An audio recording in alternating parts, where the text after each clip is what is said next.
Some of them didn't even stay at the Trump Hotel.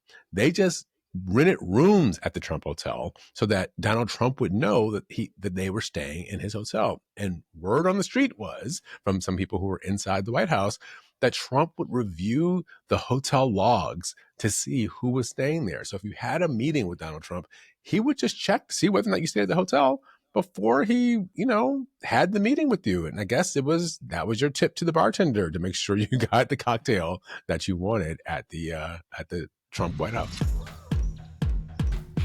In watching the news, I'm fascinated by the fact that these already wealthy individuals paid $300,000 a seat to attend a cryptocurrency people dinner with Donald Trump. And none of them seem to feel like they got their money's worth, which, number one, the fact that you think you can just pay, get access to a president, and get what you want is part of the problem with America right now. But this one guy was like, yeah, it was a Walmart steak that I got fed. I didn't get any time with the president. And all of the cryptocurrencies that they're talking about are not real and bound to fail anyway. So much for $300,000. Yeah, the object of this entire lesson for us is that we have a president of the United States who is willing to do anything to take money from anybody. I think just as sort of entry stakes into the governing process, right? It's not like, I always think of it, it's not like you're going to actually get what you want. It's like you just got to pay to get your seat at the table, right? They're just it's like paying the doorman to get into a nightclub, right? You still got to pay your bar bill. You just got to pay that guy to get in. And that's a lot like what the Trump administration and Trump family are setting their business enterprises up like. So what they've done is they've created a meme coin, which is basically like something that doesn't really have any value. It doesn't do anything in particular. And it's not an actual coin that I can touch and feel, right? This is all digital. Right. It's all digital. It's just it's $ Trump coin, right? And so people invest in this coin. They put money in. Invest is a very loose term. But people put money into this coin. And frankly, the people who started the coin get to take the money, right? It's literally like handing money over to the Trump family. And so we are finding all these foreign investors are putting money into this quote unquote coin, this online digital currency. It's not like Bitcoin, which you can use to trade and, you've got some value to it and you can buy things. It's not that. It's just Trump's meme. And so we see these things pop up from time to time.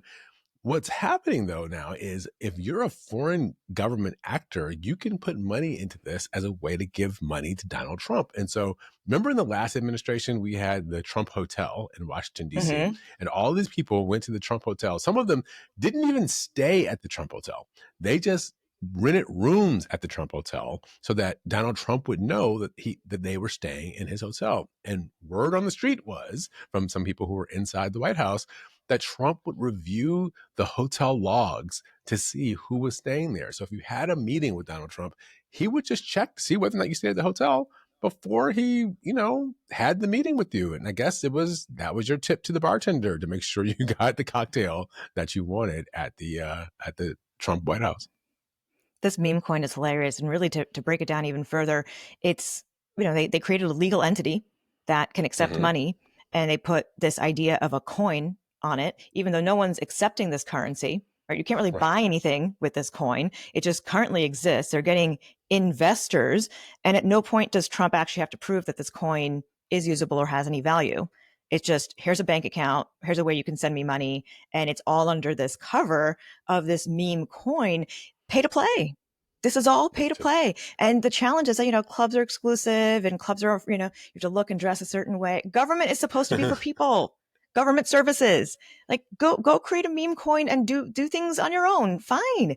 Not as president of the United States. There's like real things we have to deal with right now. One of those real things, and I harp on this, Jamal, that as we get rid of these inspectors and safety and all these regulations that kept our food and medicine safe, we now have a kid who was in the hospital because of salmonella poisoning that was traced back to the cases of salmonella from last year. That actually people knew about because USDA was telling people they were doing the inspections. They were telling people, we were hearing it in the news of like, oh, don't eat this, lettuce or this cucumber for a while. Kid is hospitalized and no one had any idea that there's been contaminated food back out in the system again. Like maybe that's what people should be paying attention on while they're in government, not using the spot to make more money for themselves. I thought we were making America healthy again. Wasn't that one of the taglines out of RFK Jr., the health secretary, who says, "Don't look to me for health advice," or whatever it was he said. Mm-hmm.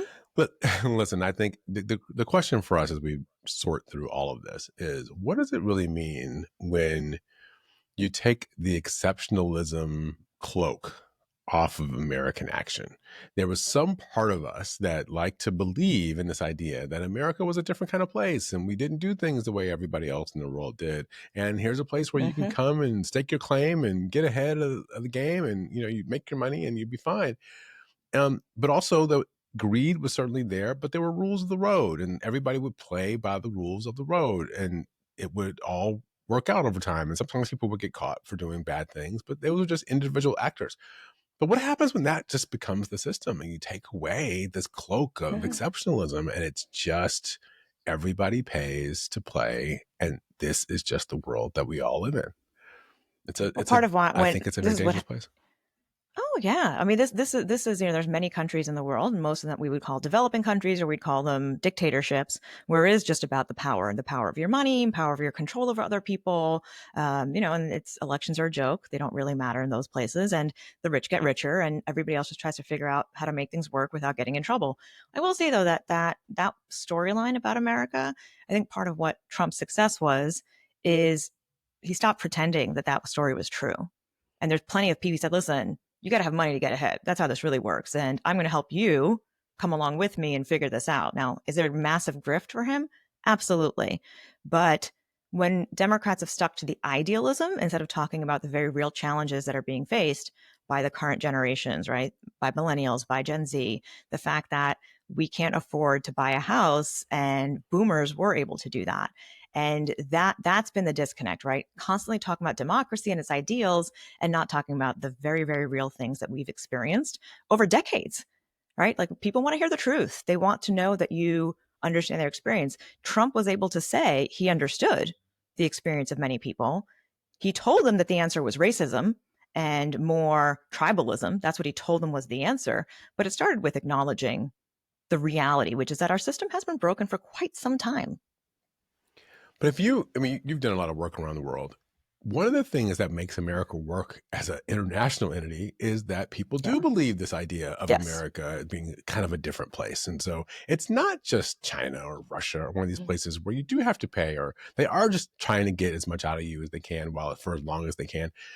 America is supposed to be a place where, like, yeah, of course Americans are self-interested, but they also are going to try to make sure you get what you need out of the deal. And like, there's going to be access for everybody else. We're going to police the seas of the South China Sea, and we're Mm-hmm. going to let people, all the ships get to travel freely, through the sea lanes that we police. But that's not how everybody works. But what happens when America says everybody can travel freely if you pay your toll? You just got to pay the U.S. Navy, and then of course we'll let you do whatever you want to do. No, oh, that's kind of how, that's why you don't hear about Panama and the United States taking over the canal anymore, because they renegotiated what the US Navy and the payments and all of that would be. And now Panama's like, all right, got it. It was a lot cheaper to pay off the US military and the Trump administration than it was to try to consider what a public battle over it would be. I don't think Canada is going to go down as easy, or is Right. Greenland. Greenland, So right. yeah, I'd like the purchase of Greenland and just taking that over. It's I think what happens is what we're experiencing right now, and it's a very hard thing to get back. Very hard to get back the moral high ground. And countries, after seeing Trump won, were prepared for a Trump two, and knowing that the United States is not going to stand up with its allies. The United States is not going to work for the mutual defense of any other countries. It's going to be very much about itself, and that self-interest is going to be defined by Trump. That's the part that I think is most challenging. Is the Mm-hmm, self-interest mm-hmm. is not defined by what's best for the vast majority of the American public. Because let's be clear, blanket tariffs on everybody is not what's best for those of us who are still trying to figure out, okay, can I afford to buy a new sofa or not? Right? Or Right. actually have to do our own groceries and look at what that bill looks like. So the one day he announces last week that he's going to do 50% tariffs on the European Union starting June 1st. And he's like, all right, well then fine, I'll delay another month because your negotiations aren't going fast enough. Like it's just that's I don't think we can say anymore that America is better, and we be better? Sure. But after a second Trump administration, this is a big piece of the American puzzle and who we are and what we show to the world. So if, we just celebrated Memorial Day. So, Mm. you're thinking about the greatest generation. And on Memorial Day, I like to celebrate not just the people who were in uniform, but the people who sacrificed for American freedom, even if they weren't in uniform. The civil rights workers, the LGBTQ folks who died in pursuit of their rights, the immigrants who have been taken out. Like, all of us have sacrificed and given something to try to get America to live up to the ideals that it has. But Mhm. I am haunted after Memorial Day of thinking, wow, so you had these people who joined the military, who fought to make America, to defend American freedom, quote unquote, whatever word it was, and then you end up with Donald Trump, and you end up with, someone who's selling access to the White House overtly, somebody who's not paying attention to court orders if he doesn't have to, somebody who is willing to sell immigration. He wants to Mhm. let people buy their way into the country. Did people die for this? Mm. Is that what soldiers died for? To have Mhm. a Trump America? Is that Mhm. what Martin Luther King and civil rights leaders died for, so that we could have a place where we don't actually have diversity and inclusion incentives and people to Oh, reach out well, and say, hey, can you come on in? Like, did people die for this? let's rewind. Memorial Day actually started as a post Civil War celebration and commemoration by Black Americans. It was formerly enslaved people who started celebrating Memorial Day as honoring the Union soldiers who died effectively to end slavery. So and there's this haunting picture that was going on, circulating online, of these children standing up in an organized assembly outside, listening to somebody speak as part of a ceremony on Memorial Day.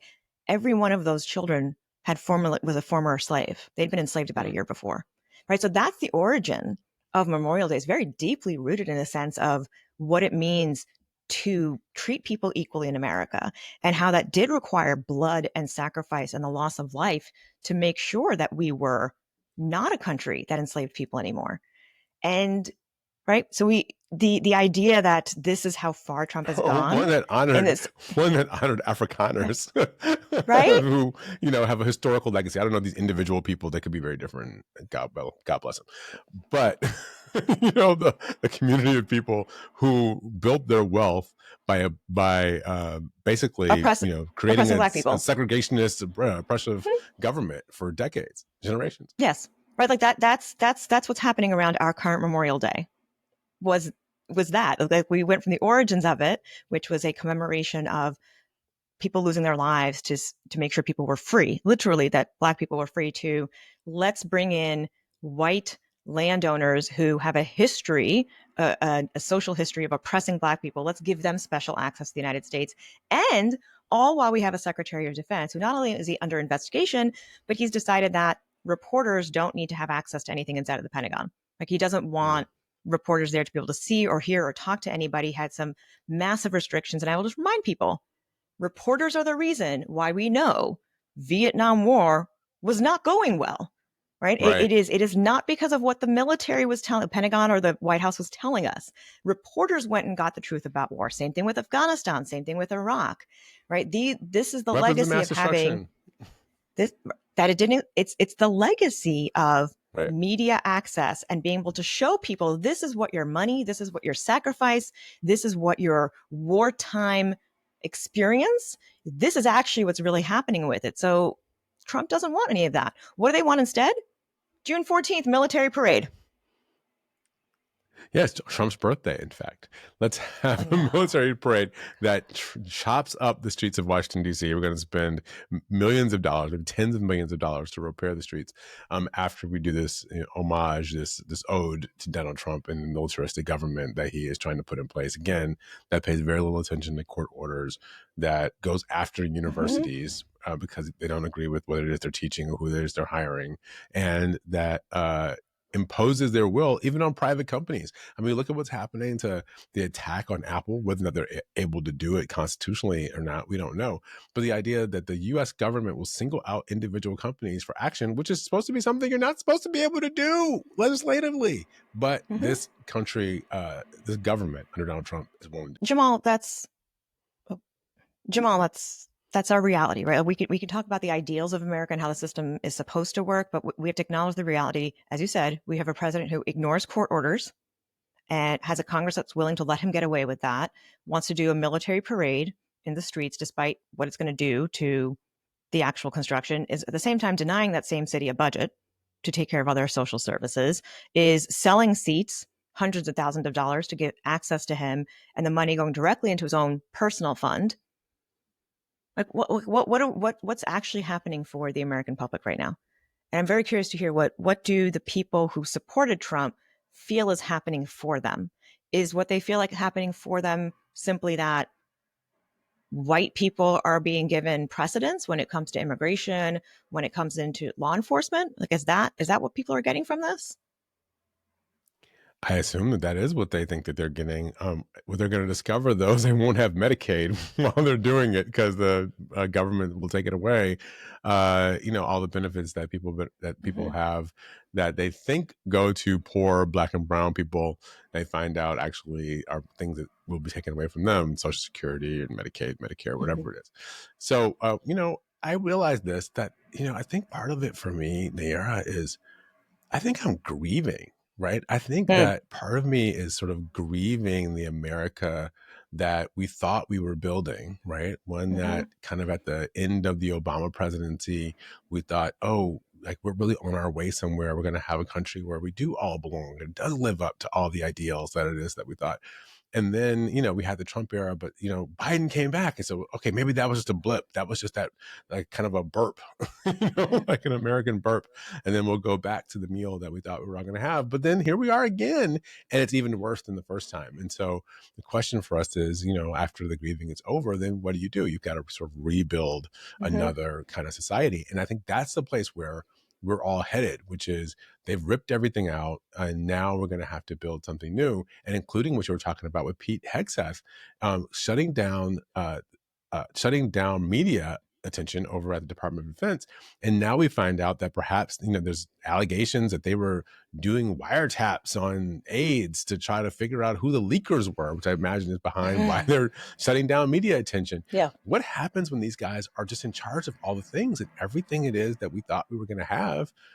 Even just as a functioning democracy that doesn't have a big or Yeah. little brother kind of watching everything, it all goes away. It's just Well, this is it. Well, it's this not is what what we have, happens, right? Like right? somebody with the power of Secretary of Defense is now totally obsessed with finding leakers who made him look bad publicly.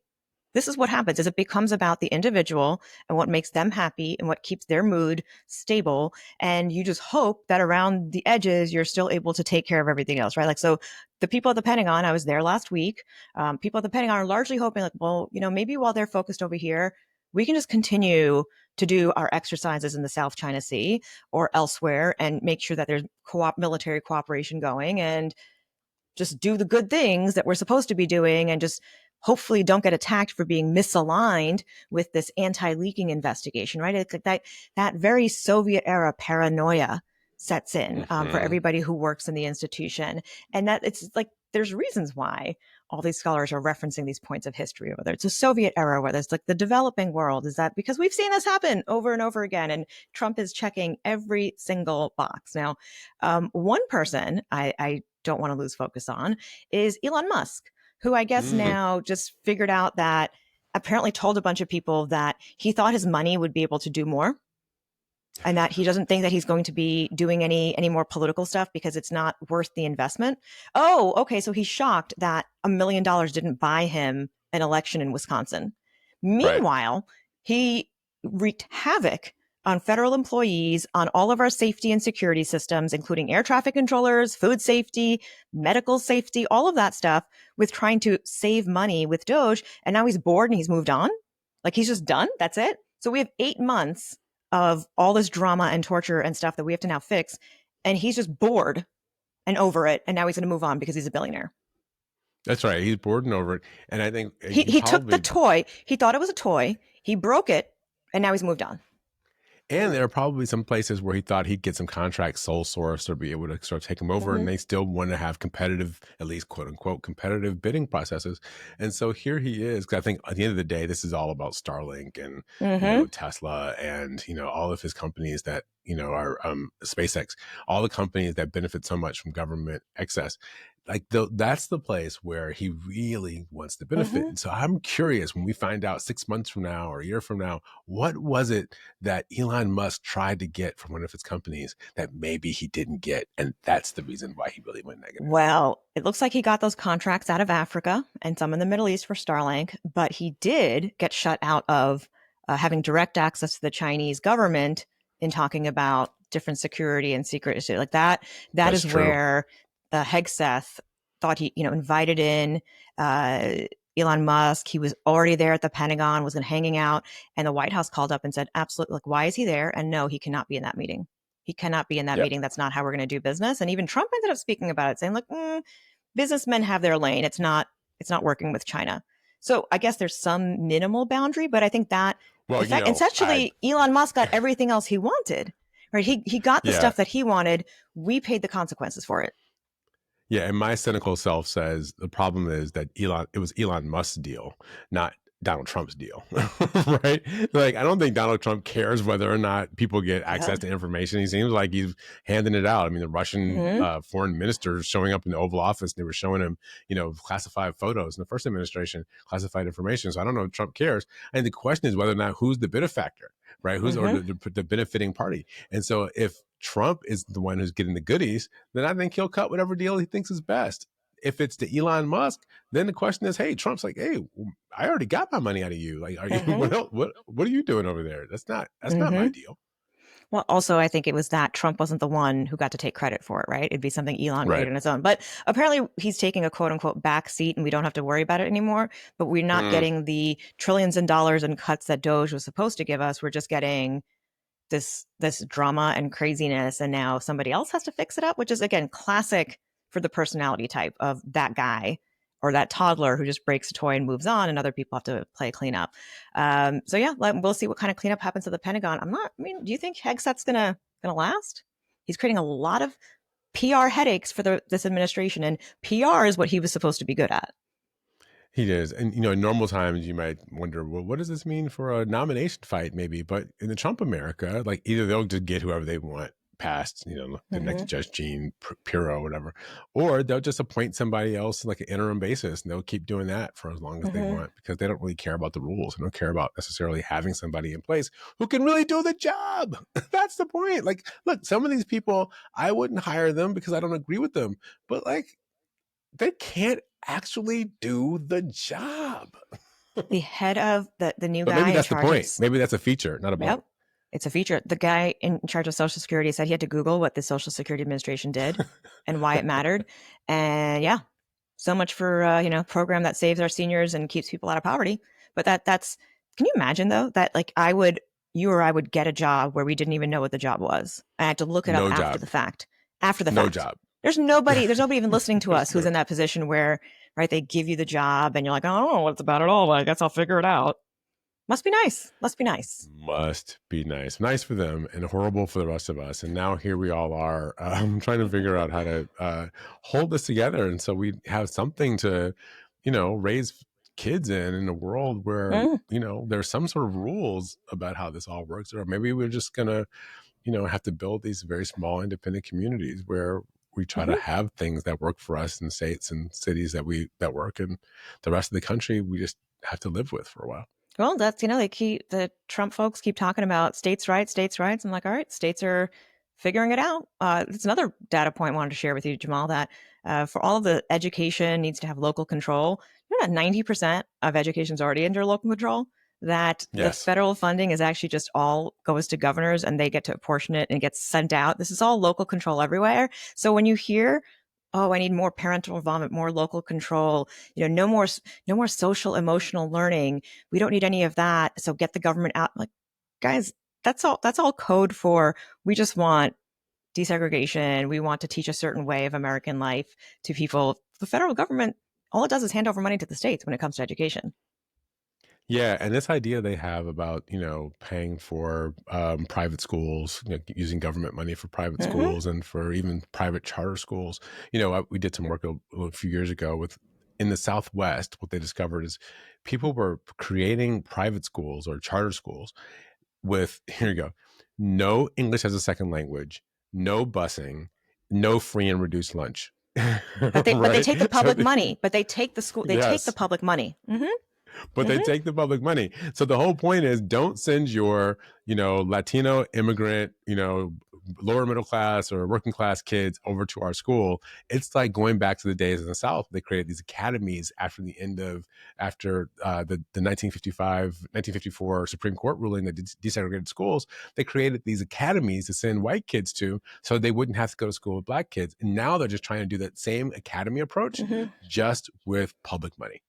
Oh, and add on to that, there's no understanding or accommodation for autism, ADHD, any Right. emotional None of it. challenges, any of that. They will take public money and kick your kid out of the school. That's it. Yes. That's it. Like Yes. there's no this idea that education is a public good that everybody in society should have, that we all need. They don't believe in that. The Trump administration doesn't believe in it. I mean, Reagan certainly said that college shouldn't be a public good.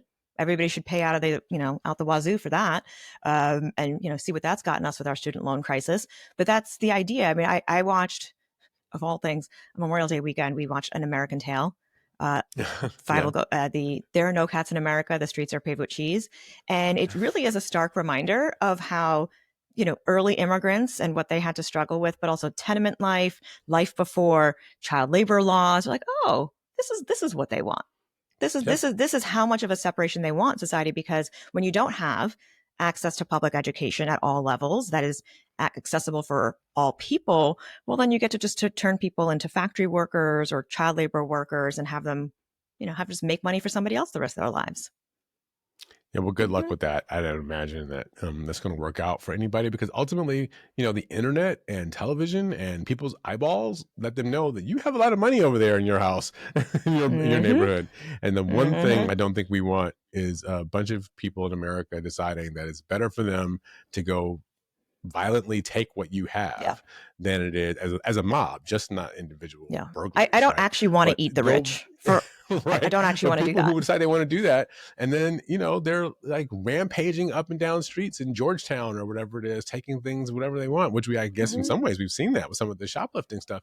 But what happens when that becomes the norm, and we all have to Oh, you live? know what Anybody who's got happens? That's money when they has bring to out the live in a place, military. They don't bring out right? And just you the got to have police. That's when they bring out military. the military. And it just, right, it's a self-reinforcing cycle for these dictators or these wannabe dictators.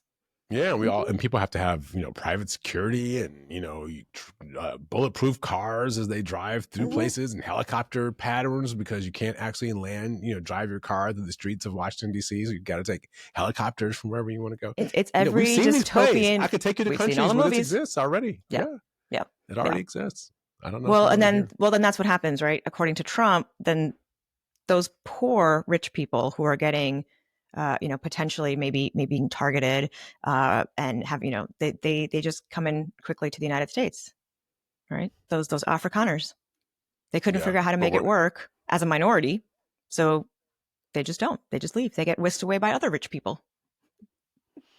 Lord have mercy. All right. Well, Lord have on that mercy. note, On that note, Lord have mercy on everybody. have mercy on everybody. Happy week, everybody. This was Trailblaze.